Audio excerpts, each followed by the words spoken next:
You have to walk the talk. You have to be authentic as a leader. If you're not doing it, they see that.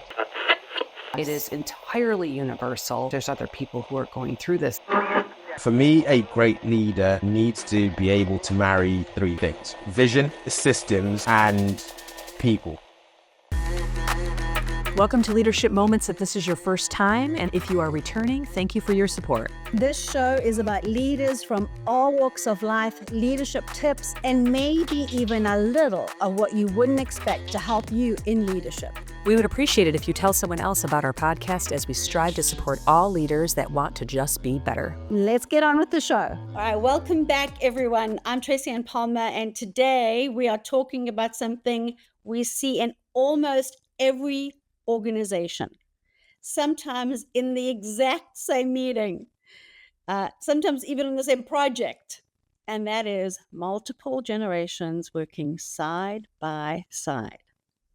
That's right, Tracy Ann. And hello, everyone. I'm Stacey Castor. And in some companies, you're going to find employees spanning from baby boomers to Gen Z, and even the early wave of Gen Alpha and internships, or the silent generation for those that are just not ready to retire yet.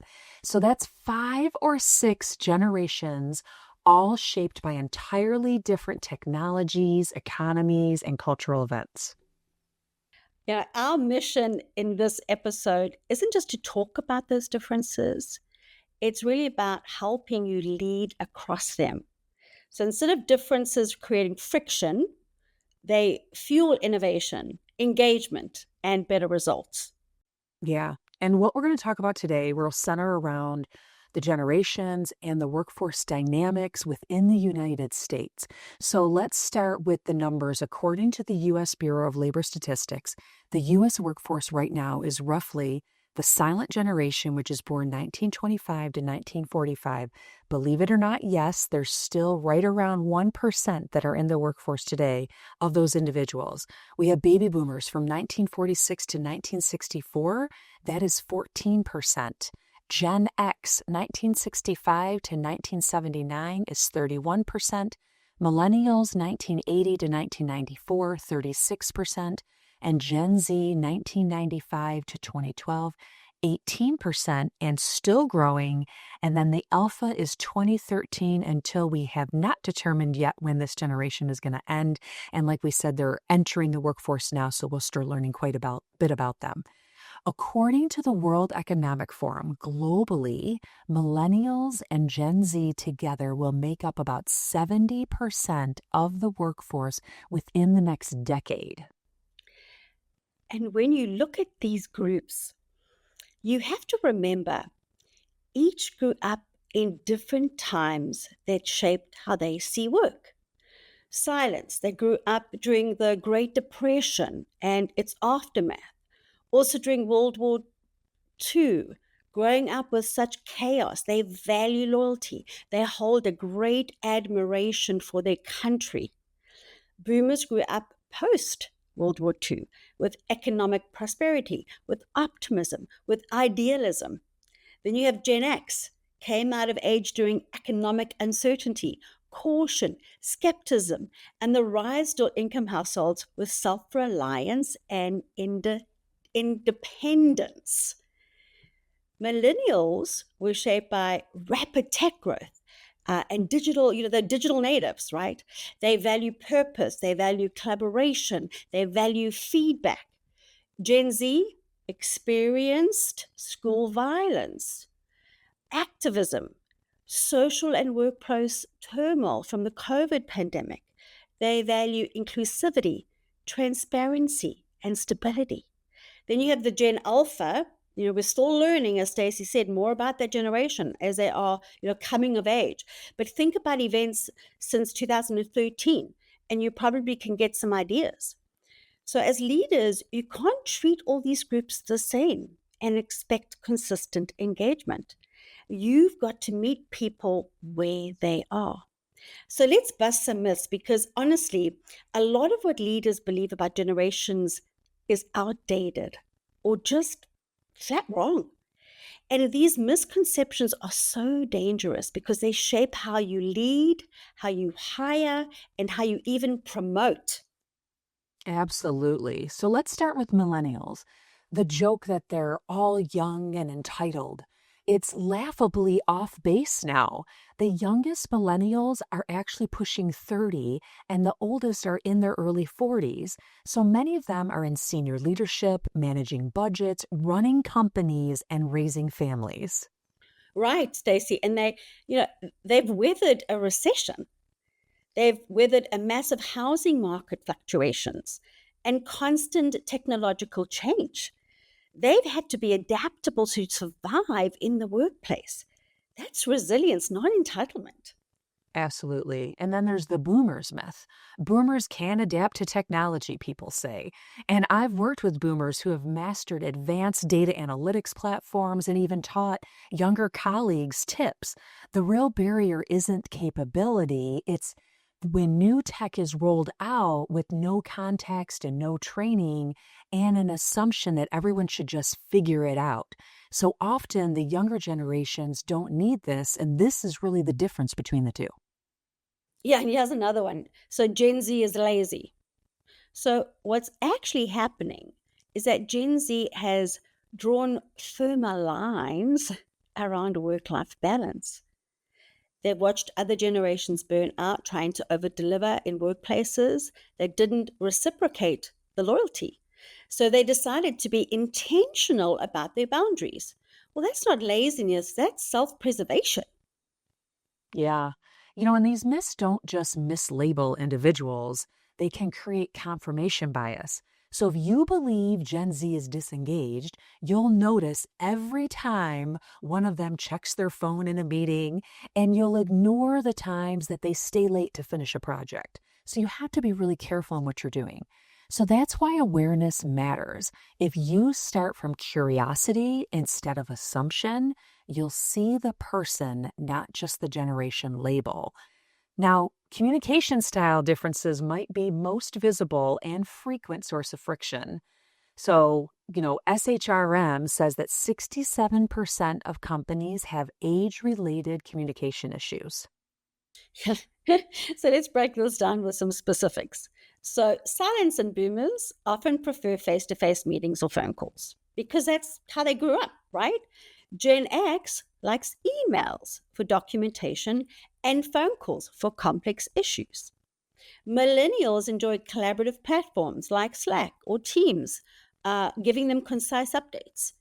Gen Z and Alpha favors quick, informal messaging, sometimes voice notes or even emojis to convey tone. Yeah, and the problem isn't that one style is better than the other, it's that mismatched expectations cause friction. So I remember working with a senior leader that was a baby boomer, and they kept calling their Gen Z project manager for quick updates. Well, the project manager felt stressed out and, was like interrupted on their thinking. So they're saying, why can't they just message me so I can just respond between my tasks rather than interrupt me? Meanwhile, the leader thought that, why are they avoiding my calls? Are they hiding something? Yeah, it's so funny. And both were interpreting the other's preferred style as a problem instead of simply a preference. You know, the leadership solution here is explicit agreements. Sit down as a team and decide what's our go to method for urgent matters, for regular updates, for complex discussions. And then once it's written down and agreed upon, the tension just goes away. Yeah. And as leaders, you've got to model flexibility. If you insist your way is the only way, your team will stop adapting too. So motivation differences are subtle but powerful. And so Deloitte found that 74% of Gen Z and 77% of millennials expect technology to change their work in the next year. That means they're motivated by innovation and learning. So if you ever had any doubt. Yeah, and Gen Xers, who hold more than 50% of leadership roles globally, are motivated by autonomy and efficiency, right? They value getting it done without a lot of meetings. Boomers, they value recognition for loyalty, expertise, and contributions over time. So here's the problem. Leaders often default to their own motivators. So if you're a Gen X, and value independence. You might assume your millennial team members want less feedback, but millennials often want more feedback to know if they're on track. Exactly. One simple but game-changing move is to ask each person what fuels them, what energizes them. When do you feel most energized at work could be the good question. What makes you feel appreciated could be another one. You're going to uncover preferences that you never would have guessed. And remember, motivation isn't static. So life stages change things. A millennial who was, motivated by rapid career advancement at 28 might be more motivated by stability and flexibility at 38 with 2 kids at home. Right. And stories help bring all this to life, right? So I worked with a company where a boomer senior partner and a millennial analyst were paired on a client project.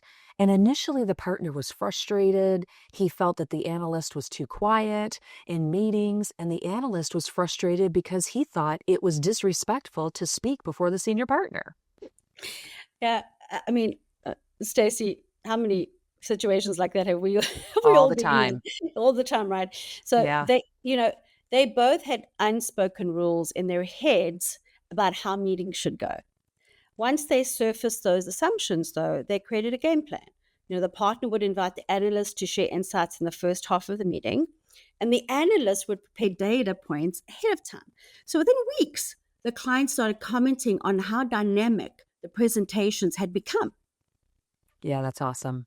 Another example is a district manager in her 30s who relied heavily on instant messaging and a Gen X store manager who wanted detailed weekly calls. So they eventually combined daily quick calls, right? Where operational updates with a deeper weekly call for planning. And the hybrid approach became a model for others to use in other districts.